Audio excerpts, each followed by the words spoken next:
Bien, hermanos, hoy estamos disfrutando de Purín y vamos a hablar de Purín y vamos a introducirnos un poco, no solo en Purín, sino en cómo a través de cada una de las festividades Purín está conectado. Es un libro que es muy profético y que nos permite ver muchas pinceladas del Mesías. Y es algo que quiero que toquemos hoy y lo miremos. Y antes vamos a hablar un poquito de una generalidad acerca de Purim y después nos vamos a empezar a introducir en estas cosas bien interesantes. No sin antes, vamos a orar que el Eterno sea dándonos revelación, que nos dé de su espíritu y que nos dé más discernimiento, que nos dé más luz acerca de esto, que podamos en medio de esto que nos dé espíritu de profecía para poder ver muchas más cosas. Padre, ponemos delante de ti este tiempo, Señor, de compartir tu palabra en Purín, Señor.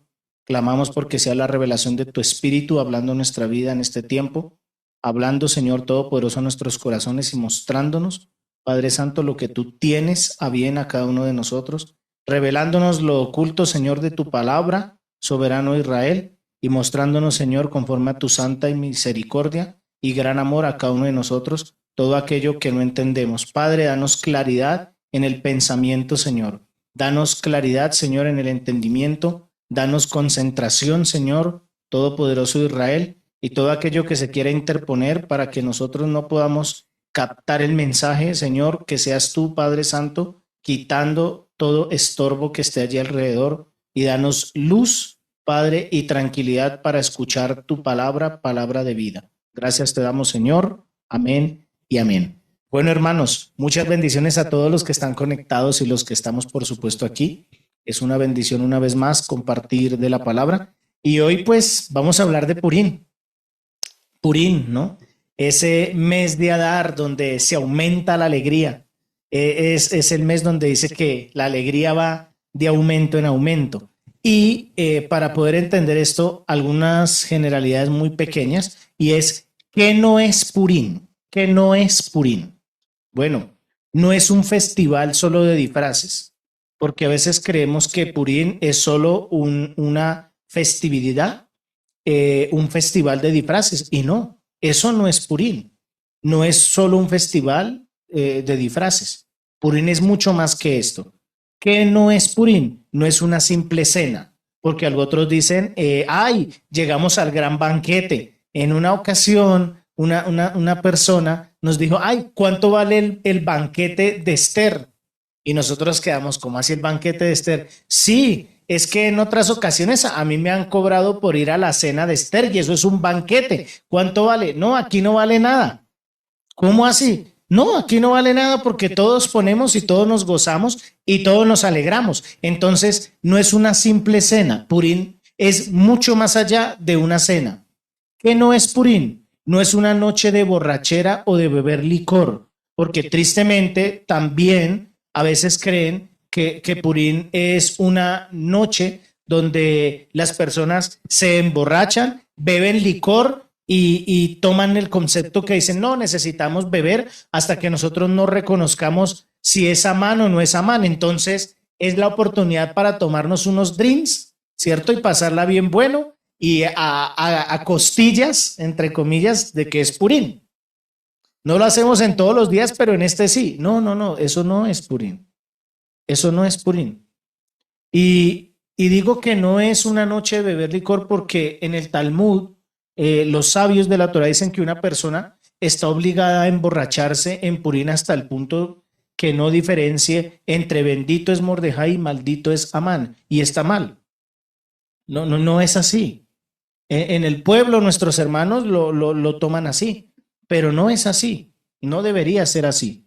De hecho, nosotros tenemos la otra parte de la palabra y creo que muchos sabemos y la palabra nos dice que quienes no entrarán en el reino de los cielos, los borrachos. ¿Hasta qué punto sabe una persona que es borracha? Eso no lo sabe ni siquiera el que está tomando, ¿verdad? No tiene el control de eso. Aunque digan que tienen el control, no es así. No hay que mentirnos.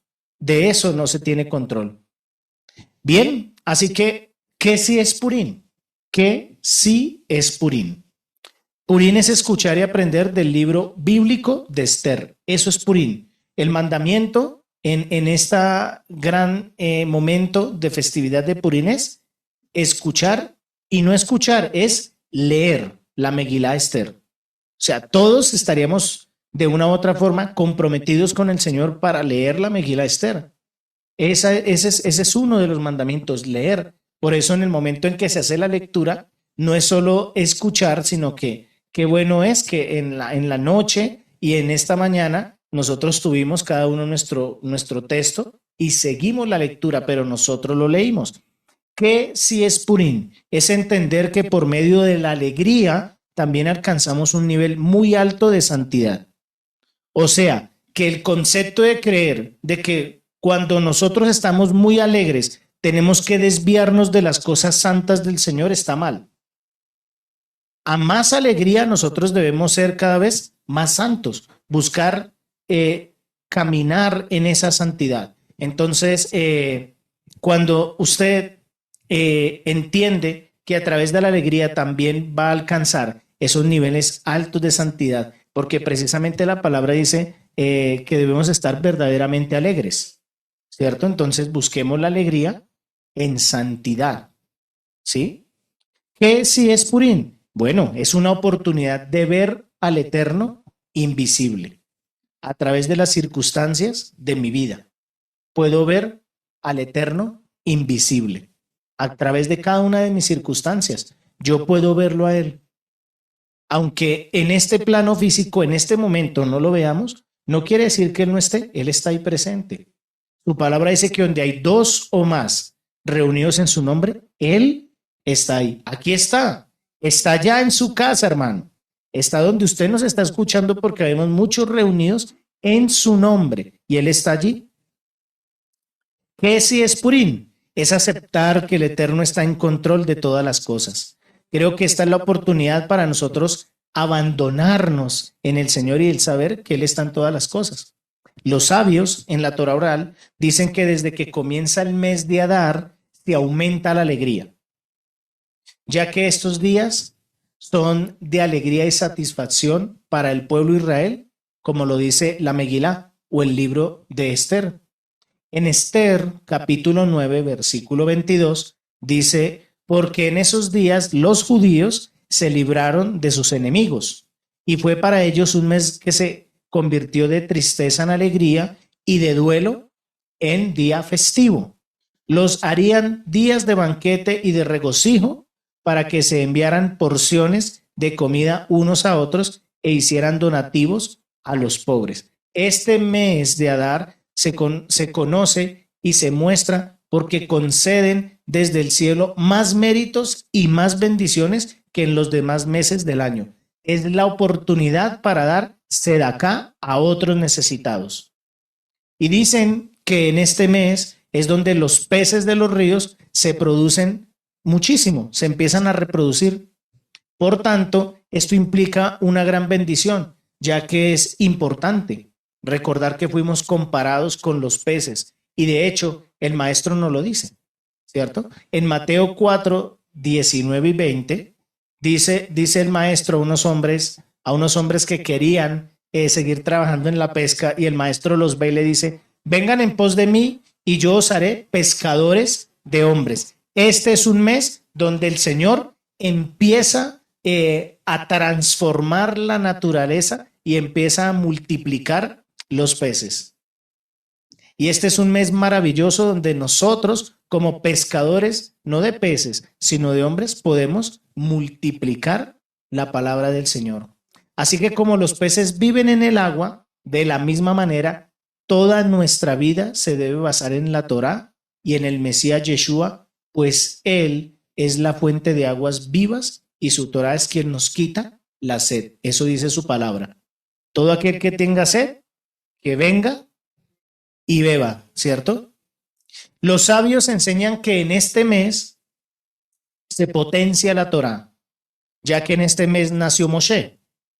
De hecho, dicen que esta es una de las razones por qué Amán tomó y seleccionó la fecha con el dictamen para acabar con todos los judíos, porque fue una fecha muy puntual donde un hombre muy elevado espiritualmente había partido, se había alejado de él, de todo el pueblo. Y él encontró esa oportunidad o esa fecha específica para decir, en este tiempo hay un remanente, una mengua del Espíritu del Señor. Asimismo, en los tiempos de Mordejai y Esther, el pueblo del Eterno volvió a recibir la Torá por propia voluntad y con alegría, luego que vieron el gran milagro que les aconteció en Purín.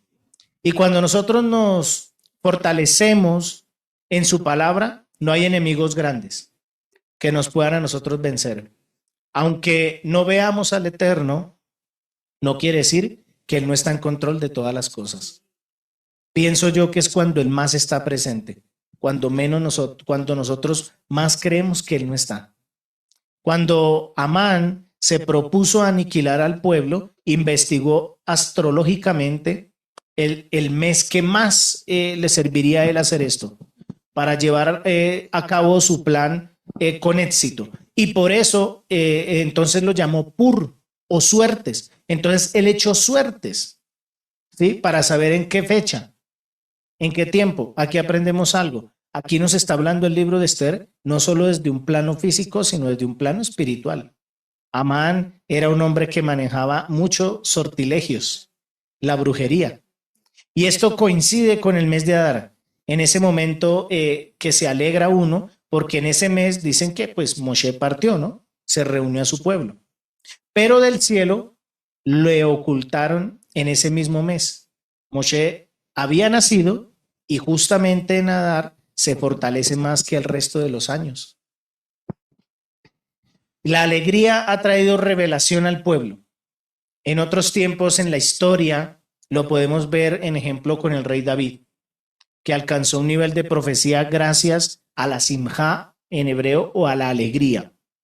Y eso nos lo expresa un salmo. El Salmo 16:11 nos enseña y nos dice que me enseñarás el camino de la vida, en tu presencia hay gozo perfecto. Delicias están siempre en tu diestra. Ahora bien, miremos un poco más a profundidad Purim y cómo esta festividad nos revela grandes cosas que están ocultas. De eso se caracteriza esta festividad, ¿verdad? Que nos revela cosas ocultas. Hay muchas personas que se oponen a celebrar esta festividad y tienen muchos puntos. Algunos de los puntos que tienen es porque no se menciona al Eterno. Entonces dicen, no, eso es un libro que añadieron allí. No deberíamos celebrar eso. Eso no estaría muy bien. Otro porque los nombres de los personajes son paganos. Esther es la diosa de Astaroth, entonces no, eso no lo celebremos. Otra por las tradiciones de la fiesta. Ejemplo de ello, los disfraces. No celebremos por eso. Y por estas razones y otras tantas más, algunos piensan y dicen que es una festividad pagana, ya que a su vez no está en el texto de Levítico 23, donde se habla de las festividades mayores. Y entonces dicen, no, eso es pagano, eso no celebremos eso. Pero ¿por qué sí se debería celebrar Purim? Como sabemos, la fiesta surge en el libro o en la Megilá de Esther, es decir, en el rollo de Esther. Y ese rollo tiene una revelación profunda y un ocultamiento, y vamos a mirar eso hoy. Megilá viene de la palabra hebrea galal. Y si usted mira el Strong, galal, G de gato, A, L de Lola, A y H. Si usted mira en el Strong, es el número 1540. Y este traduce descubrir, develar, abrir, mostrar abiertamente, desnudar, exponer o salir al exilio o marcharse o revelar. Y esta misma palabra, galal, la podemos ver en Bereshit o Génesis 9:21. En este pasaje está, y dice, y Noaj bebió del vino y se embriagó y se descubrió Galal en medio de su tienda. Otro texto es Samuel, En Primera de Samuel, capítulo 3, versículo 7, nos dice, mas Samuel aún no conocía al Señor, ni le había sido revelada, Galal, la palabra del Señor. Así que podemos ver que esta palabra Galal significa descubrir o revelar. Y la Megilá de Esther, precisamente en Purim, lo que quiere es revelar o descubrir algo. O sea, cuando añadieron al canon hebreo este texto de Esther, no lo añadieron por coincidencia, por decir, vamos a terminar de completar el Tanaj y los textos que están allí, este me sobró, metámoslo aquí. No, no, no, no. Eso no es por coincidencia. El libro de Esther lo podemos también encontrar como Hitgalul. Y ustedes recuerdan este tipo de texto en hebreo, Hitgalul. ¿Cuál es el libro de los textos apostólicos de los emisarios que traen este nombre? Hitgalul es revelaciones, ¿cierto? Que a veces lo escuchamos como Apocalipsis, revelaciones o Gilgalul. No es coincidencia que el libro de Esther también tenga esta conexión con el libro de revelaciones. Y precisamente el libro de Gilgalul o revelaciones nos habla de la revelación del Mesías Yeshua. Es el libro profético del Mesías. Y la Megilá de Esther tiene un gran paralelismo con respecto al libro de revelaciones. Es decir, que no solo está aparentemente oculto el Eterno, sino que a la vez el Mesías Yeshua también lo está allí. Y la pregunta es, ¿por qué no cuando estudiamos la palabra decimos, Padre, muéstranos al Mesías? Hace un buen tiempo estaba leyendo varios libros, mirando varios libros. Uno de ellos trata y habla mucho de la conducta, cómo debe conducirse la persona. Y es un libro que no tiene autor, es un autor, por supuesto, judío, y lo escribió, pero nunca puso autoría del libro. Y ha pasado de generación en generación y es un libro que lo utilizan mucho para desarrollar la parte del ser humano y transformar sus conductas. Está trabajando en sus midot. Y dije, bueno, está muy lindo el libro, pero Padre, yo te pido, revélame al Mesías Yeshua en este libro. Quiero verlo. Y es muy bueno que nosotros lo miremos así. Cada vez que veamos un libro, pidámosle al Eterno que nos revele al Mesías.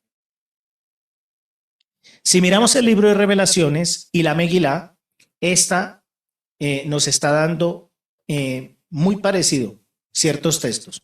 Tienen muchas cosas afín y alinea mucho. Esto se llama, y esto es un método de estudio de la Torá, y es el método de relaciones. Es un método de relacionar una cosa con la otra. Y entonces así podemos empezar a ver el libro de Esther de una forma un poco diferente. Si miramos entonces el libro de Revelaciones y la Megilá, nos da ese parecido. Miremoslo, porque casi todo el libro de Revelaciones está dado en 7. Y es importante tener en cuenta que cada número de la Torá tiene gran importancia. Y vamos a hacer esa correlación entre los textos que están en el libro de Esther y los textos que podemos ver nosotros en el libro de las Revelaciones con respecto a 7. Uno de ellos es que el rey hace banquete en 7 días, ¿cierto? Esto es Esther 1, verso 5. Otra revelación que se muestra allí es que el rey llama a Basti en el 7º día. Esto es Esther 1, 10 y 11. También en el libro de Esther hay 7 eunucos. Esther 1, 10. Si seguimos mirando el libro de Esther, vamos a ver allí que en el libro de Esther ponen 7 oficiales para juicio. Esther 1, 13 y 14. Y vemos también que Esther tiene 7 vírgenes, ¿cierto? 7 mujeres que hacen parte allí de sus mujeres, de su corte de mujeres. Esther 2, verso 9. Y vemos también que Esther es llevada al palacio en el 7º año. Esther 2, 16. Sale allí esto. Ahora, como les decía, tengamos presente que no solo la Megilá de Esther está dada en 7, como el libro de Revelaciones. Y el libro de Revelaciones nos muestra ciertas cosas también. Por ejemplo, los 7 ángeles. Nos habla en el libro de las Revelaciones de las 7 congregaciones. Nos habla también de los 7 espíritus del Eterno en el libro de las Revelaciones. Y es así que a la vez los rabinos entienden que la fiesta de Pesach y Purim son conocidas como la fiesta de Geulá, que en hebreo es Geulá y en español es la fiesta de la redención. Y aquí empezamos a conectar Purim con Pesach, la fiesta de la redención, Geulá. La comparación entre ellos dos, o entre estas dos, dan con respecto a Purim, que es una festividad que tiene una connotación de gran alegría, puesto que hay una redención que no se ve aparentemente, pero que no quiere decir que no esté allí. ¿Y por qué lo relacionan con Pesach? Es la pregunta. Vamos a mirar Geulá. Geulá es en el Strong es la 1353 y traduce redención. ¿Cómo vemos o cómo se ve la redención allí con respecto a Pesach? Bien, si nosotros miramos Esther 3, capítulo 8, versículo 13, vamos a ver que allí hay un decreto de exterminio de los judíos, ¿cierto? En ese pasaje. Y se da en Abib, que es Abib o Nisan, y es el día 13. Y la Pascua se da el día 14. Es decir, en los tiempos de Pesach se da un decreto para exterminio. ¿Quién iba a ser exterminado en el tiempo de Pesach? ¿Los judíos en el tiempo de Pesach? ¿Cierto? Y en Esther se levanta un decreto de exterminio de todo el pueblo, ¿verdad? Miremos otro. Punto número 2. Esther se presenta ante el rey. Esto es Esther 5, 1 y 4. ¿Cuándo se presenta Esther? En Abib o en Nisan 16, el día 16. ¿Cierto? Todo esto está conectado con Pesach. Si miramos nosotros tercer punto, el rey no puede dormir. El texto dice allí que el rey no puede dormir. En Esther 6, 1 al 3, el rey no puede dormir. ¿Qué fecha fue esta? Abib o Nisan 16. ¿Quién no podía dormir? El rey. ¿Y quién no puede dormir en los tiempos de Pesach? El pueblo egipcio. El pueblo del Eterno no durmió. ¿Cierto? Miremos aquí otro punto. Se da honra, ¿sí? El pueblo de Israel. Se da honra a Mardoqueo. En Esther 6, 6 al 13, se da honra a Mardoqueo y esto es en los tiempos de Abib o Nisan el día 17. Las mismas fechas conectan con Pesach. ¿Y cuando cae Amán? En Esther 7, 1 al 10, nos relata y nos dice que Amán cae. Y aquí empezamos a ver ese paralelismo entre Pesach, el tiempo en donde el pueblo empieza a prepararse, ¿cierto? Cómo empieza a ajustar su salida por estas mismas fechas y cómo el libro de Esther conectan las mismas fechas con Pesach. Así que vemos que según el paralelismo entre lo uno y lo otro, llevó a que el pueblo entendiera que el decreto que fue emitido por Amán no se llevó a cabo, sino todo lo contrario. El Eterno cambió el decreto del mal para bien. Y esto lo aluden en vista de que uno de los métodos para el estudio de la Torá es el método del espejo. A veces no nos gusta, a algunas personas les cuesta verse al espejo, otras les gusta verse mucho. Y es un reflejo, pero es un reflejo que está inverso. Si levantas la mano derecha en el espejo no se va a ver la mano como si la tuvieras derecha, sino como tuvieses la izquierda. Y en esto consiste, en observar algo que se ve similar, pero que tiene un revés. Y esto es lo que sucede en el libro de Esther. No podemos ver el libro de Esther solo con un derecho, sino que debemos ver el revés de las cosas. Necesitamos ver el revés de lo que el Señor quiere mostrar. Si miramos Pesaj, entonces recordamos al maestro entregado como cordero y colgado en un madero. Y si vemos Purim, recordamos que este, en quien es colgado de un madero o horca, es Amán. Por ello, se dice que esta festividad, junto con Pesaj, es una grande geulá o redención dentro del pueblo. Fueron quienes redimidos todo el pueblo judío en los tiempos de Persia con Mordejai o Mardoqueo, ¿cierto? A través de Esther, por medio del rey Ahasverosh, que levantó su cetro y se lo mostró a Esther, ¿verdad? Ahora, Purim no solo está relacionado con Pesaj, porque podríamos pensar que Purim está relacionado solo con Pesaj, no. A su vez, está relacionado con Sukkot. Purim también está relacionado con Sukkot. Recordemos que Pesaj es el primer Moed o la primera fiesta y Sukkot es el último Moed o fiesta.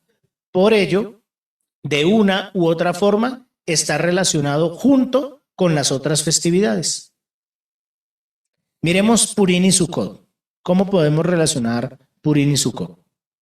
Si miramos el nombre de Esther, en hebreo encontramos que está relacionado con Sukkot, ¿cierto? ¿Su nombre hebreo cuál era? Adasa, ¿verdad? En el Strong 1919 traduce el nombre de Adasa como mirto. Y esta es una de las especies de Sukkot, el mirto, ¿cierto? Y es Adás o mirto. Así está traducido este nombre. Si nosotros vamos a ver Nehemías 8, versículo 15, nos va a decir lo siguiente.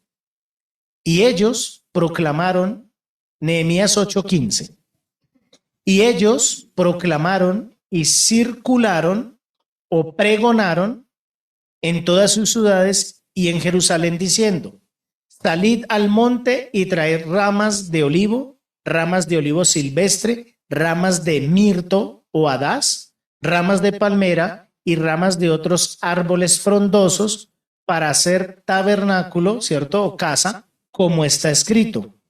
¿Qué características tiene el mirto o el adás? Tiene buen olor, pero no sabor, ¿cierto? Simbolizando que aquellos que realizan buenas obras, hay personas que realizan buenas obras, pero no tienen o no estudian la Torá, ¿cierto? ¿Por qué cayó el pueblo en este dictamen? Porque el pueblo cometió 3 errores. El primer error fue que los judíos se postraron ante la estatua de Nabucodonosor. Nabucodonosor II, rey de Babilonia, demostrando falta de fe en el Eterno. ¿Recordamos ese pasaje? Podemos ir allí a buscar el libro de Daniel y en el libro de Daniel vamos a ver esta historia. Número 2, disfrutaron de banquete del rey Ahasverosh. No estaba bien que ellos disfrutaran de un banquete de un rey Ahasverosh que estaba en los tiempos de Persia y que hacía o comía cosas que no estaban muy correctas delante del Señor, ¿cierto? Y para ellos eso fue un deleite, se deleitaron. Y número 3, estaban distanciados unos de otros por el odio gratuito. Y aquí me detengo un poco porque es muy importante que en medio del pueblo del Señor, en medio de los que conocen del Mesías Yeshua, nos guardemos del odio gratuito del uno al otro. Es que ese hermano me cae mal y porque no sé, pero me cae mal. No debería ser así, ¿cierto? El odio gratuito ocasionó que Amán se pudiese levantar y pudiera realizar todo esto a causa de la división del pueblo. Cuando el pueblo se divide, Amán ataca, ¿cierto? Así como el espíritu de Amalek. ¿A quién atacaba? A los más débiles. Y como el pueblo estaba dividido, no le importaba que hubiesen débiles. La fiesta de Sukkot también se le conoce como Hag HaGoyim, ¿cierto? Hag HaGoyim, fiesta de las naciones, ¿verdad? Cuando miramos allí nosotros el texto, dice que es la fiesta de las naciones también. Hag HaGoyim. Con H, Hag, esta es con J-A-G, Hag, y H, HaGoyim, con M al final. Zacarías 14:16 nos dice lo siguiente: y todos los que quedaren de las naciones que vinieron contra Jerusalén subirán de año en año a adorar al Rey, al Señor de los ejércitos, y a celebrar la fiesta de los tabernáculos. Ahora, miremos cómo se conecta Purim con la fiesta de los tabernáculos. En Esther 9, verso 29 al 31, nos dice lo siguiente: y la reina Esther, hija de Abihail, y Mardoqueo, judío, escribieron con toda autoridad para confirmar esta segunda carta de Purim. Y él envió cartas a todos los judíos a las 127 provincias. Subrayen 127 provincias. Del rey Asuero, con palabras de paz y de verdad, para confirmar estos días de Purim en sus tiempos señalados, según les había constituido Mardoqueo, judío, y la reina Esther. Y como habían hecho sobre sí y sobre sus simientes las palabras de los ayunos y de su clamor. El texto menciona que hay 127 provincias, ¿cierto? Este dato está relacionado con un personaje que conecta a su vez el texto de Zacarías en la profecía que se dice allí. Los dos textos son ¿cuál? Génesis 17, 15 y 16 nos dice que, recuerden, 127 provincias. ¿Esto no nos recuerda algo? Está en Bereshit 17, un personaje muy importante, una muy amada. Así es, Sara. Dijo también el Señor a Abraham: a Sarai, tu mujer, no llamarás su nombre Sarai, mas Sara será su nombre. Y la bendeciré, y también te daré de ella hijo, y la bendeciré, y vendrá a ser madre de gentiles o de naciones, de reyes de pueblos serán de ella. Aquí empieza aún a conectar Esther o Purim aún con la madre Sara, y conecta a Sara ¿con quién? Con las naciones. Miren que el nombre Sara tiene muchas cosas lindas.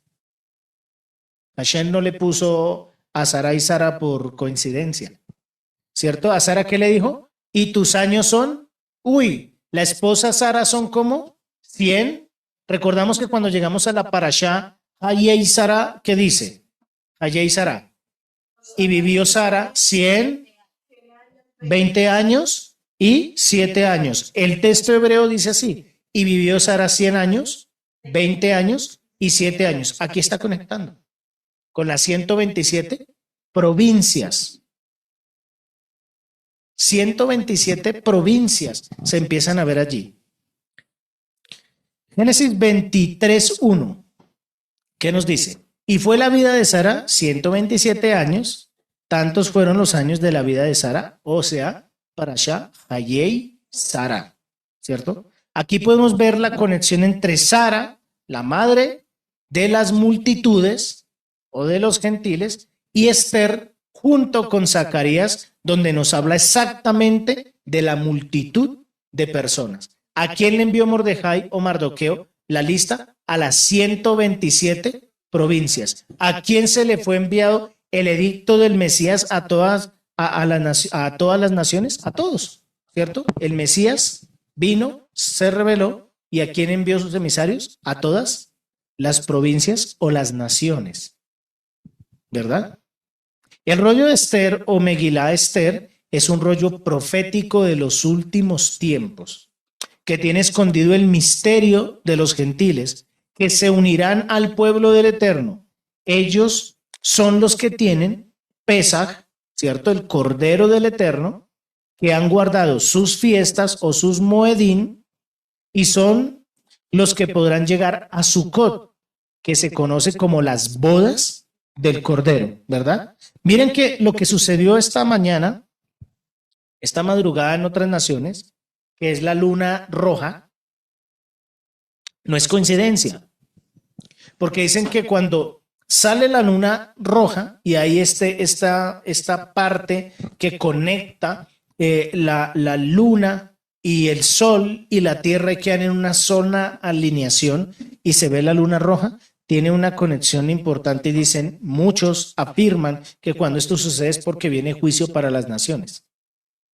Después voy a compartirles un mensaje que se sacó de allí de un periodista, un escrito de una parte judía, y habla un poco de allí, toca algunos textos, los vamos a compartir al final, pero dice que cuando sale una luna roja o luna de sangre, como a veces se conoce, es porque viene juicio a las naciones. Y cuando se levanta un tipo eclipse lunar, es porque hay juicio para Israel. Y ayer tuvimos uno, ¿cierto? Una luna roja. Y estamos en los tiempos de Esther.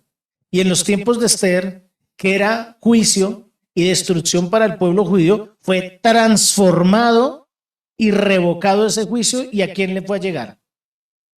A todos esos gentiles que estaban en las 127 provincias. Pero miren lo importante, cuando nosotros miramos el libro de Esther, en uno de los pasajes nos dice que muchos hombres que estaban en estas provincias se convirtieron a los judíos porque tuvieron ¿qué? Temor, ¿cierto?, de ser exterminados. Cuando salen esos juicios a las diferentes naciones, Hashem también manda esa gran misericordia para que muchos más puedan ser injertados a través del Mesías Yeshua y hagan parte de ese olivo natural. ¿Sí? Seguimos acá.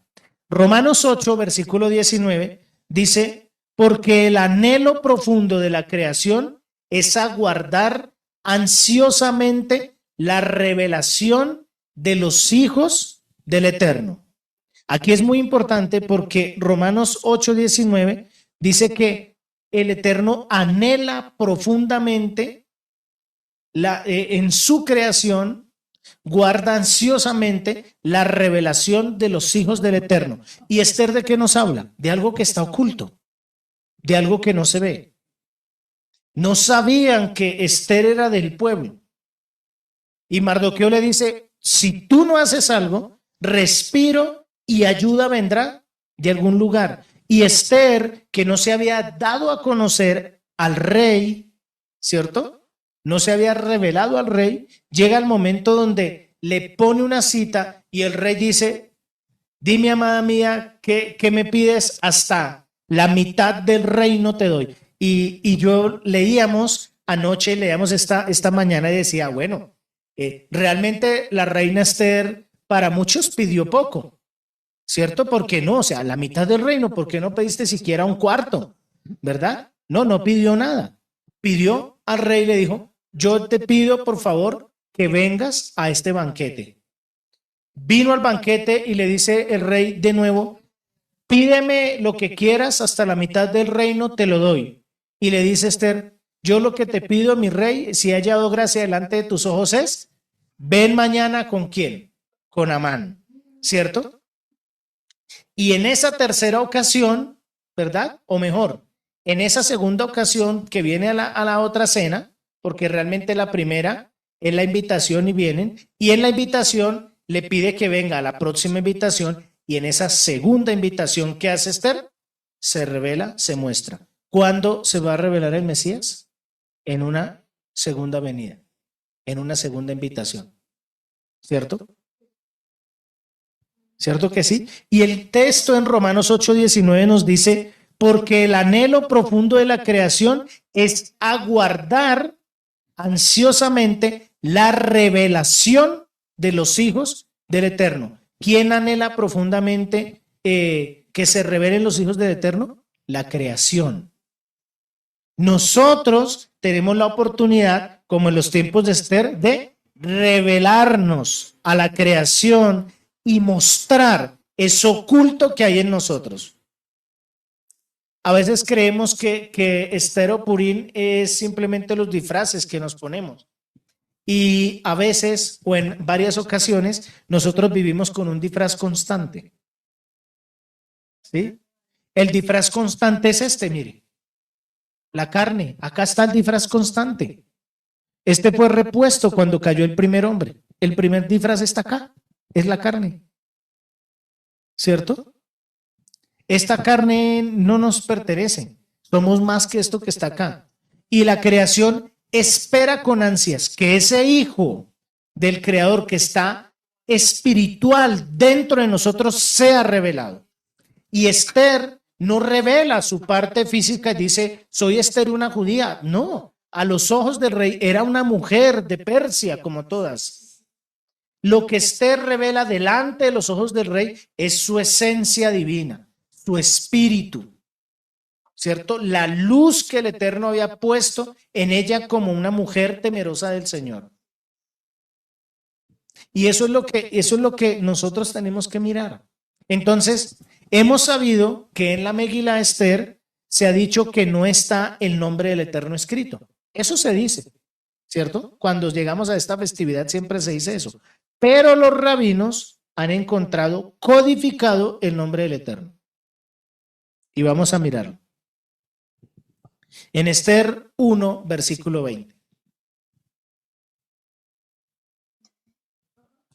Esther capítulo 1, versículo 20. Y cuando el decreto que haga el rey sea oído por todo su reino, inmenso como es, entonces, miren lo que dice aquí, por favor, subrayen esto. Entonces, ella y todas las mujeres darán, hasta ahí, honra a sus maridos, desde el mayor hasta el menor. Recuerden que en este primer capítulo, versículo 20, se levantan los hombres, ¿cierto? Y le dicen, venga, oh rey, tú estás mandando a llamar a Basti, tu esposa. Eso es una deshonra que tú la llames y le digas, preséntate Basti porque quiero mostrarte delante de todos estos hombres y mostrar que yo tengo la mujer más hermosa de todo el reinado. Y Basti le dice, no, no, no, yo no me voy a presentar allá, ¿verdad? Se levantan estos hombres y le dicen al rey, oye rey, pero lo que esta mujer está haciendo es una deshonra a tu nombre, ¿cierto? Es una deshonra. Y entonces estos hombres le dicen al rey, a Ahasverosh, ¿cierto? Levante un decreto, oh rey, que haga que el rey sea oído por todo su reino, inmenso como es. Entonces ella y todas las mujeres darán honra a sus maridos. Levante y busque unas princesas para que se pueda ver que cuando usted habló a esta mujer, a esta reina, y no acudió a su llamado, usted la sacó del reinado y buscó una nueva mujer, y esa nueva mujer va a tener la garantía y va a decir, yo tengo que obedecer al rey, ¿cierto? ¿Subrayaron ahí letras? ¿No? Bien. En el texto de ellas y todas las mujeres darán, ¿cierto? Subrayamos ese texto. Ellas y todas las mujeres darán, ¿verdad? Capítulo 1, verso 20. Los rabinos encontraron un acróstico del nombre del Eterno. Esther 1:20, en donde dice, ella y todas las mujeres darán, subrayenlo allí, los rabinos encontraron un acróstico donde encuentran el nombre del Eterno, pero el nombre del Eterno está de atrás hacia adelante y encontraron el tetragramatón. Cuando usted mira el texto en hebreo, de atrás hacia adelante, ¿cómo está el texto hebreo escrito? Ok, cuando usted lo mira de izquierda a derecha. Ah, Diana tiene aquí la Megilá, está en hebreo. Muy bien. Esther 1, verso 20. Esther 1, verso 20, donde dice, ellas y todas las mujeres darán. ese texto que está allí, tiene un acróstico de atrás hacia adelante. Si lo estás viendo en el hebreo, tienes que mirarlo de izquierda hacia derecha, ¿cierto? Y en ese texto encontramos en esa frase, ella y todas las mujeres darán el acróstico del nombre del Eterno, el tetragramatón, de izquierda a derecha en el hebreo. Y este texto, de esta misma manera, está escondido el nombre del Eterno. En Isaías también lo podemos ver así. En Isaías 58, 1 al 10, donde habla de la muerte de Yeshua, vemos que cada 20 letras encontramos el acróstico Yeshua Sheni. Yeshua es mi nombre. Cada 20 letras encontramos ese acróstico. Y en el texto de Esther encontramos Isaías 53, verso 8 al 10. Encontramos en Esther 1:20 el acróstico del tetragramatón. Yod, Hei, Bat y Hei. ¿Lo encontraste? Ahora, es importante recordar que en Purim conmemoramos la bendición de que el pueblo no cayó a manos de Amalek, ¿verdad? Y como este Amalek de generación tras generación se ha levantado en enemistad con la simiente de la mujer. Esto está en Bereshit 3 o Génesis 3, versículo 15, donde nos habla de la simiente de la mujer y la serpiente, en el cual la simiente de la mujer es el Mashiach y la serpiente la maldad. ¿Cierto? Eso se habla, ¿no? La serpiente es la maldad, ¿verdad? Constantemente a través del tiempo se han levantado los enemigos del pueblo. Vemos de tiempo en tiempo, de generación en generación, siempre se levanta el que contiende contra el pueblo. E inclusive el antisemitismo cada vez se ve más y más floreciente. Lo vivimos hoy en día. El pueblo está en guerra, está en lucha en estos momentos, unido con los Estados Unidos, con el señor presidente Donald Trump, ¿verdad? Y en Esther podemos ver cómo precisamente la enemistad de la simiente con la mujer ha venido de tiempo en tiempo a través de las generaciones. ¿De dónde viene Amalek?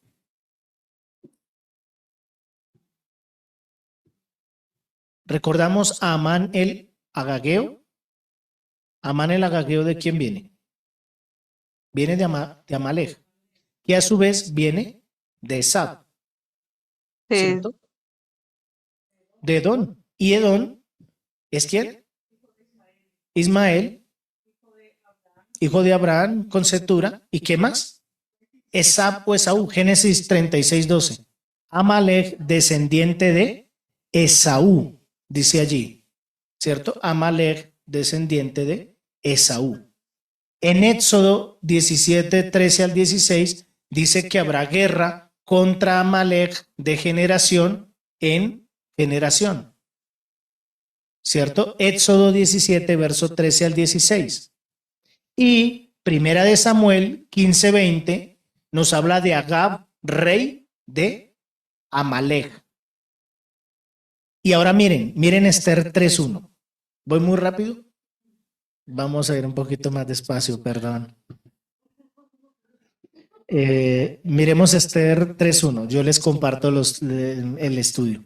Yo les envío el documento. Esther 3:1. Dice que después de esto, el rey Asuero engrandeció a Amán, hijo de Amedatad Agageo, y lo ensalzó y estableció su autoridad sobre todos los príncipes que estaban con él. ¿Qué significa el nombre de Mordejai? Bien, Mordejai viene de la raíz hebrea marat, que traduce rebelión o rebelde. O sea, ¿Mordejai fue rebelde? Sí, porque desobedeció. Cuando se cruzaba con Amán, en uno de estos se inclinaban, ¿verdad? Recordamos que se inclinaban los hombres delante de estos príncipes y Mordejai o Mardoqueo no lo hacía. Y esto le hacía hervir la sangre a Amán. Recuerdan que en la primera cita que salió con Esther, que tuvo el primer banquete, Amán sale y se encuentra con Mordejai en la puerta, ¿cierto? Y otros se postran y le hacen reverencia a este príncipe Amán, porque es el segundo después del rey. O sea, no era cualquier hombre Amán, era el segundo después del rey. ¿Sí? Y no le hace reverencia Mordejai o Mardoqueo y le hierve la sangre, pero recuerda que Esther le había hecho una invitación a una segunda comida cuando estaba allí reunido con el rey y él era el único al que había invitado de todos los príncipes y esto lo hacía sentir que volaba, que estaba caminando sobre nubes. Y entonces su ira se apaciguó y dijo, muy pronto va a morir este hombre. ¿Sí o no? Entonces encontramos que el nombre Mordejai viene de esa raíz hebrea que es marat, que es rebelión o rebelde. Y es un benjaminita, gracias. Mordejai es un benjaminita, ¿cierto? Sí, esta tribu se caracteriza porque, ¿cómo se le dice a esta tribu? Sí, ¿y qué más le dicen a esta tribu? Lobo, ¿cierto? Eres un lobo rapaz. Este mismo significado, miren que este mismo significado lo podemos ver en Génesis 14:4. En Génesis 14, versículo 4, Bereshit 14:4, nos dice, 12 años sirvieron a Kedorlaomer y al 13º año se rebelaron. Aquí encontramos la palabra Marat, la misma raíz del nombre Mordejai. Recordemos que el nombre tiene un implícito, un destino, una función, ¿cierto? O sea, el nombre en el pueblo tiene una gran importancia. El nombre en el pueblo marca una pauta importante, ¿sí? Hasta hoy en día, en el pueblo de Israel, aunque a veces los rabinos los conozcamos como los conocemos en este momento, su nombre de pila o su nombre como tal no es ese que a veces se les nombra. Digamos Maimónides, ¿cierto? A veces lo escuchamos como Maimónides, pero también como lo escuchamos. Rashi. Rashi, no, su nombre no es Rashi, es el acróstico de su nombre. Entonces, eso trae algo implícito en la persona. Tu nombre trae algo implícito, trae algo importante, una esencia del Señor. Hay nombres que, ¿cierto? Pero hay otros nombres que tienen un gran significado, ¿verdad? Por ejemplo, José o Joseph es muy interesante porque dice que es que el Señor añadirá, pero también significa que el Señor quitará, ¿cierto? Y nosotros cuando vemos a José en la historia del tiempo de Faraón en Egipto, él habla acerca de sus hijos, ¿cierto? Efraín y Manasés. ¿Y qué dice acerca de cada uno de ellos? Bueno, el Señor me ha quitado, ¿cierto? La aflicción y en la aflicción, ¿cierto? De mi padre y Hashem me ha bendecido. O sea, el Señor me ha quitado y el Señor me ha añadido. Y él entiende el concepto de su nombre y sabe qué quiere decir eso. Y es la verdad. En el caso de ese nombre, Hashem añade y Hashem quita. ¿Qué añade y qué quita? Depende de lo que cada uno quiera trabajar allí. Bien, así que entonces recordemos que el nombre tiene un implícito, un destino, una función. Y en este caso, el de Mordejai, con su raíz de rebelión, incitó a que todo el pueblo tomara una acción diferente, pues este fue el único que no aceptó el decreto. Aún firmado con el anillo propio del rey, no aceptó el decreto. Porque él sabía que iba a llevarlos a todos al exterminio. Y él dijo, yo no acepto este decreto. Me levanto en rebeldía. No acepto estas cosas. Ahora miremos a profundidad el nombre de Esther, que no tiene que ver nada con idolatría, como se ha querido a veces mostrar en algunos casos. El significado del nombre Esther en el Strong es el 635, que significa el significado de este nombre y se lo asocian mucho con el nombre Astarot, que es de una diosa, ¿cierto? Oculto. Y lo relacionan mucho con el nombre de una diosa y ese nombre en el Strong es 6252, 6252. Si nosotros miramos los dos textos, vamos a ver que no tienen ningún parecido el uno al otro. Pero si miramos la raíz del nombre Esther, en este encontraremos algo oculto de nuevo también. La raíz de este nombre de Esther es Satar, con S, Satar. Y esto es esconder, cubierto, ocultar, reservar o secreto. Este nombre es Satar. Deuteronomio 29, 29 nos muestra allí un gran ejemplo. Deuteronomio 29, 29 nos dice, las cosas secretas pertenecen al Eterno, nuestro Dios, mas las cosas reveladas nos pertenecen a nosotros y a nuestros hijos para siempre, a fin de que guardemos todas las palabras de esta ley. ¿Hay cosas secretas que el Eterno se reserva? Sí. ¿Las puede sacar él? Sí, Esther es un ejemplo. El libro de Esther es un ejemplo. Sacó las cosas secretas y mostró cosas para que los hijos de los hombres que las guarden y guarden su ley. ¿Qué ocasionó que el pueblo cambiara y tuviera unidad en el libro de Esther y tuviera de nuevo esa hermandad y esa coinonía? Que el Eterno reveló una cosa secreta. Y era que levantó a una mujer dentro del pueblo para unir a todo el pueblo que había sido dividido en los tiempos de Persia. Y lo único que los unió fue el edicto de destrucción.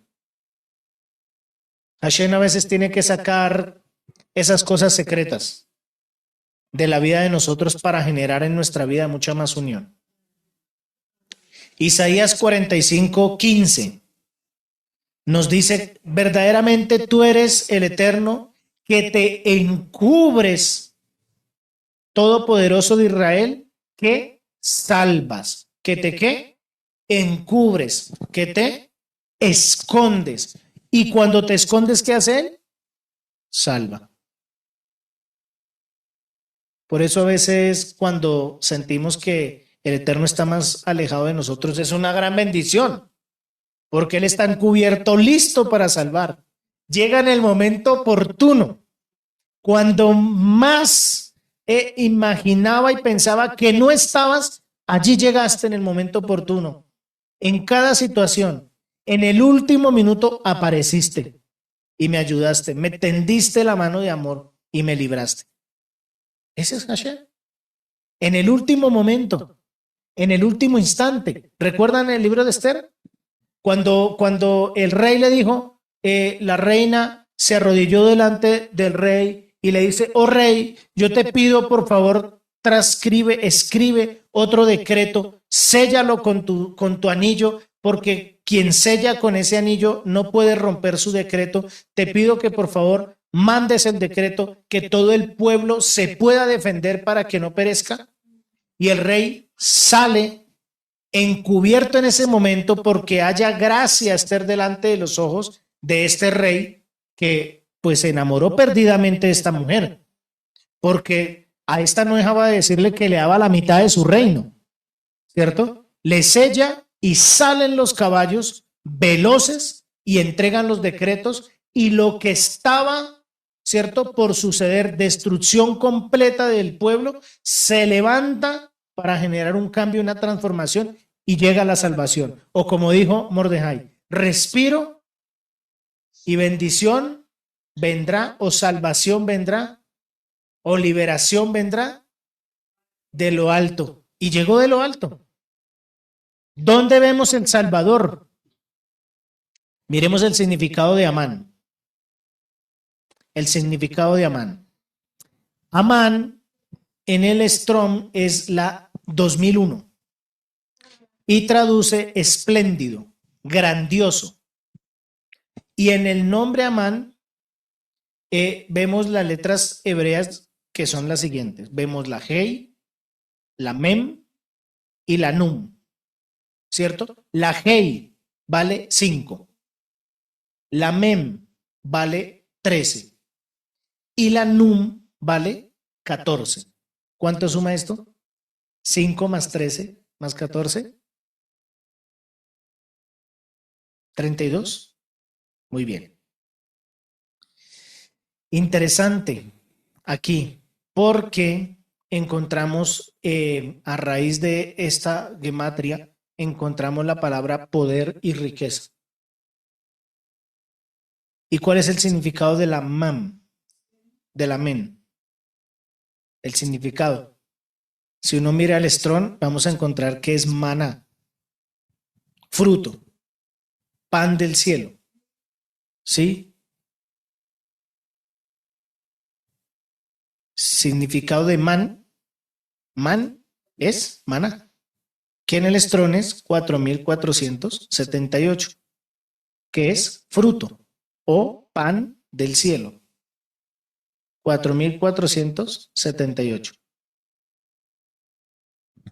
Y miren que el libro de Esther nos muestra que está escondida la profecía del Eterno en este libro.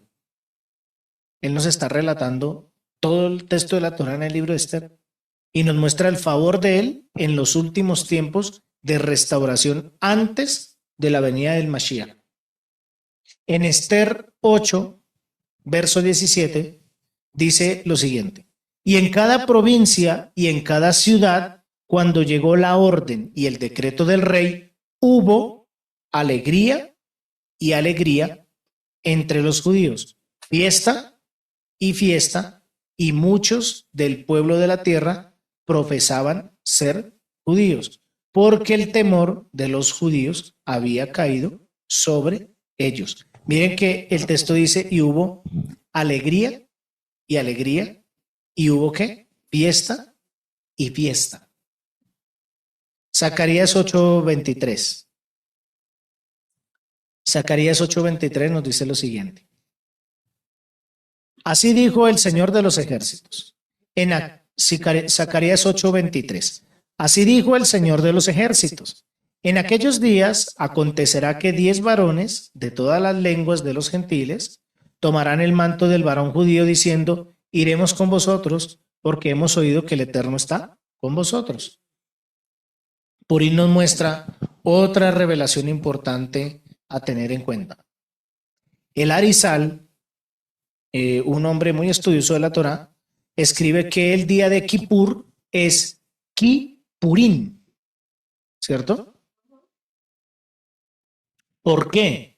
Porque es como Kippurim, queriendo decir que la categoría del día de Purim es incluso superior a la del mismo día de Kippur, dice él. Así es, muy bien. El motivo se debe a ya que un judío puede alcanzar grandes categorías espirituales por intermedio de la alegría de la misma o de cumplir los mandamientos, como encontramos o como sucedió con el profeta Elías y el rey David, que alcanzaron la categoría de la profecía gracias a ¿qué? A la alegría, a la simjá. Entonces en Purim, que estamos alegres o doble vez alegres, nos rodeamos de tanta alegría y de tanto gozo que tenemos que aprovechar para elevarnos y apegarnos aún más a la Torá y a los mandamientos de Hashem. Entonces encontramos que hay una gran relación allí. Y recordemos que en Yom Kippur se echaban también pur, suertes. ¿Por quién? Uno para Azazel y el otro para el sacrificio, ¿cierto? Ahora hay otra gran relación entre Purim y Hanukkah. Hay una gran relación entre Purim y Hanukkah. Una relación muy linda entre Purim y Hanukkah. Hanukkah, ¿qué caracteriza a Hanukkah o cómo la conocemos? A Hanukkah, la fiesta de la dedicación, ¿cierto?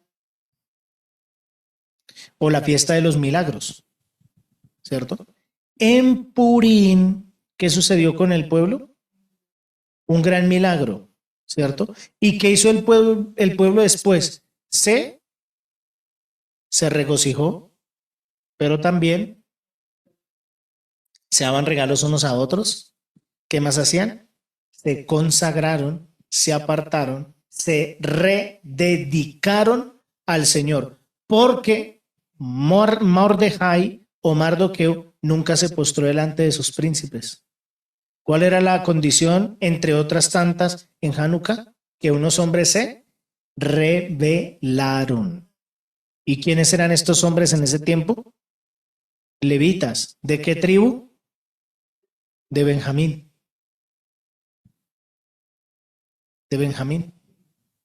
Vemos mucha relación. Yom Kippur nos habla acerca de un ayuno que cambia de destino y se tiene un ayuno por 24 horas y Esther está diciendo, hagan un ayuno. ¿Por qué? Porque el ayuno va a cambiar el destino, va a cambiar el decreto de muerte a vida. ¿Qué se hace en Yom Kippur? Se ayuna ¿por qué? Porque Hashem cambia el decreto de muerte a vida. ¿Cierto? Miremos Yom Teruah con Purim. En Yom Teruah nos habla de un decreto celestial. Así que Yom Teruah es el día de decretos. Se decretan cosas, ¿cierto? Se escriben en los libros lo que va a suceder, lo que va a ser ese nuevo año en tu vida. En Purim se emite un decreto real. En Yom Teruah se emite un decreto real. Pero en Yom Teruah, como en Yom Kippur, luego se emite otro decreto que lo revierte. ¿Por qué se está orando e intercediendo tanto por 40 días en Elul? Porque se reviertan los decretos de muerte a vida. Algo que ya fue emitido, algo que ya fue escrito. Y se pide antes de que se sellen los libros de Yom Kippur, escríbenos en el libro de la vida. O sea, cámbiame el decreto de muerte a vida. Está conectado con Yom Teruah. ¿Cierto? Está conectado con Yom Teruah. Vemos esa conexión hermosa, maravillosa allí con Yom Teruah. Miremos un poco al Mesías Yeshua, el patrón de Purim que vemos con respecto al Mesías. ¿Cierto? ¿Qué patrón encontramos allí? ¿Qué dualidad vemos? Bien, sabemos todos que al Mesías se le dio un decreto de muerte, colgado en el madero, ¿cierto? Una aparente derrota, pero al tercer día es revertido y es exaltado. Filipenses dice que el Eterno lo exaltó hasta lo sumo. El mismo patrón vemos en el libro de Esther. Hubo humillación, ¿cierto? Humillaron al pueblo, hablaron mal de ellos, generaron gran temor, gran miedo, todos van a morir, ¿cierto? Pero llegan, o pasados los días, ¿cuántos días? 3. Esther ayunó 3 días, ¿verdad? Pasaron estos 3 días que hubo una intervención divina y luego ¿qué sucedió? Hubo una exaltación porque el pueblo fue exaltado. Mordejai pasó de ser uno que servía allí en la corte a ser el segundo. ¿Sí o no? Así que Purim no es una fiesta aislada, hermanos. Purim nos está hablando de toda la historia de la Biblia y cómo se empieza a ver la revelación del Mesías Yeshua en cada una de las festividades. Cómo podemos conectar cada suceso de Purim con toda la palabra. Por eso los sabios dijeron, no podemos dejar el libro por fuera. Tiene que estar allí. Y nosotros que conocemos del Mesías Yeshua no podemos dejar de lado el libro de Esther. No podemos dejar de lado esta oportunidad de poder ver lo que no vemos, de poder experimentar lo que creemos que no está allí. Es la oportunidad maravillosa para poder nosotros ver lo que es invisible. Es algo muy lindo. Pesach, pues nos habla de liberación del decreto. Shavuot, de renovación del pacto, ¿verdad? Yom Kippur, de intercesión que transforma destinos. Sukkot, gozo después del juicio. Pero Purim nos enseña varias cosas. Aunque el Eterno esté oculto, aunque el decreto parezca sellado, aunque el enemigo parezca tener poder, el final pertenece al Eterno. Y eso tenemos que tener mucha claridad en eso. El final lo tiene el Eterno. Al final lo tiene Él. Entonces, ya para ir cerrando, podemos ver entonces qué es el patrón de Purim. Elementos centrales según el libro de Esther. Número 1, un decreto de destrucción. Número 2, un ocultamiento del rostro. Esther Panim, se dice en hebreo. Número 3, intercesión y ayuno. Número 4, revelación en el momento clave. Número 5, reversión del decreto. Y número 6, exaltación del justo.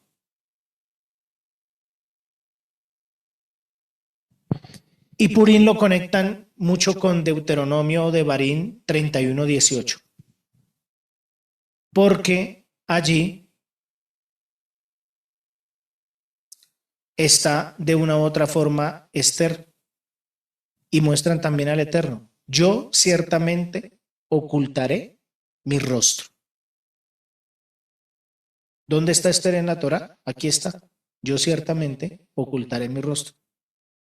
Porque Purim es la fiesta del rostro oculto del Eterno.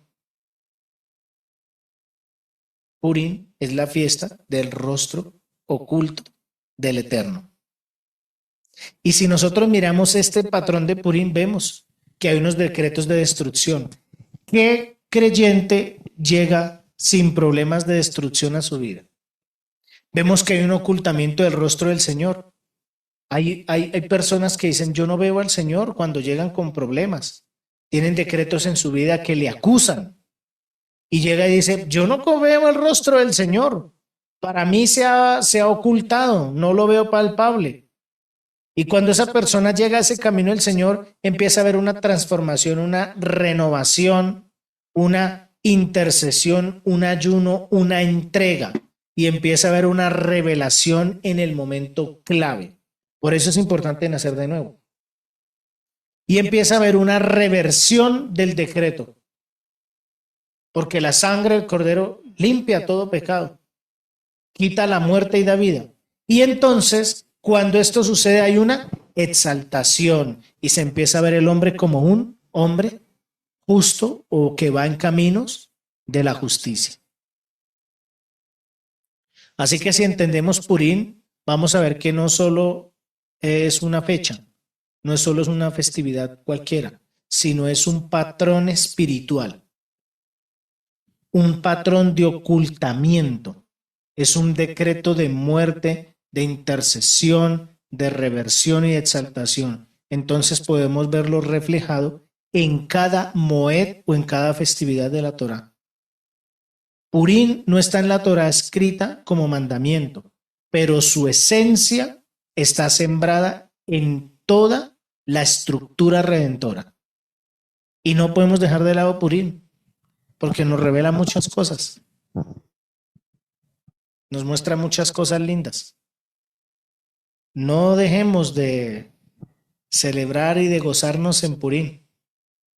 La verdadera alegría está mucho más allá de lo externo. La verdadera alegría está mucho más allá de lo externo. Permitamos que Hashem, como en este tiempo, revele, muestre la esencia propia que cada uno de nosotros tenemos y que seamos nosotros vistos por los que están afuera de una forma completamente diferente, para que se cumpla lo que está dicho en su palabra y como está implícito en el libro de Esther. Ellos se conviertan a nosotros y no nosotros a ellos, por el temor de Hashem en sus corazones a causa de la revelación del Maestro, de la revelación del Eterno en nuestra vida, que nos hace ser y ver delante de los ojos que están allá afuera diferentes. Eso es Purim. Es la oportunidad de mostrarnos de una forma completamente distinta, de que cuando salgamos no nos vean como un hombre, una mujer, un joven más, sino que salgamos con una condición completamente distinta, o como decimos cada mañana, a resplandecer tu rostro sobre nosotros. Que así el Señor haga con todos nosotros en este tiempo. Cerremos nuestros ojos y vamos a darle gracias al Señor y que el Eterno nos ayude. Padre, gracias te damos, Señor, por la revelación de tu palabra. Por tu Espíritu, Señor, gracias por tu Espíritu que se está moviendo en este tiempo, Señor, en este momento.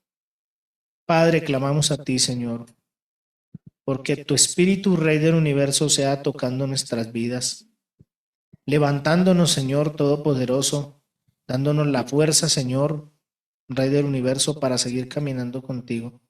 Padre Todopoderoso, clamamos a ti porque tú reveles a nuestra vida, Señor, el buen camino que tú tienes para cada uno, Señor. Muéstranos, Señor Todopoderoso de Israel, ese camino que tú ya tienes listo y preparado a cada uno, Señor. Acude a nuestra ayuda, Señor. El día que te invoquemos, dice tu palabra que tú acudes a nuestra ayuda. Acude a la ayuda, Señor, de cada hermano y revélate en el nombre de Yeshua, Padre, no solo a nuestras vidas, sino a las vidas de todos aquellos quienes nos rodean. Que a partir de este Purim, donde se han echado suertes y nos hemos adelantado a Amán, Padre, la buena, Señor, dirección de tu palabra y de tu Espíritu esté alrededor de todos nosotros. Que el temor de tu palabra sea más y más y más sembrada sobre cada corazón de nuestros seres queridos.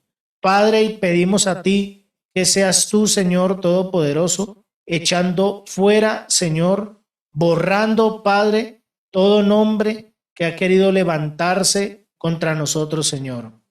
Que en el nombre de Yeshua, Padre, borres a todo aquel que ha querido levantarse en contra de nosotros, a todo enemigo físico y espiritual que ha querido levantarse contra nuestras vidas y las vidas de nuestros seres queridos. Padre, glorifícate en el nombre de Yeshua y obra libertad en todos nuestros seres queridos, Padre Santo. Libéralos, Señor. Obra libertad, Padre, en este tiempo. Danos, Señor Todopoderoso, victoria, como lo hiciste en el pueblo en los tiempos de Esther y Mordejai, Señor, en el nombre de Yeshua. Te damos gracias, Padre. Amén y amén.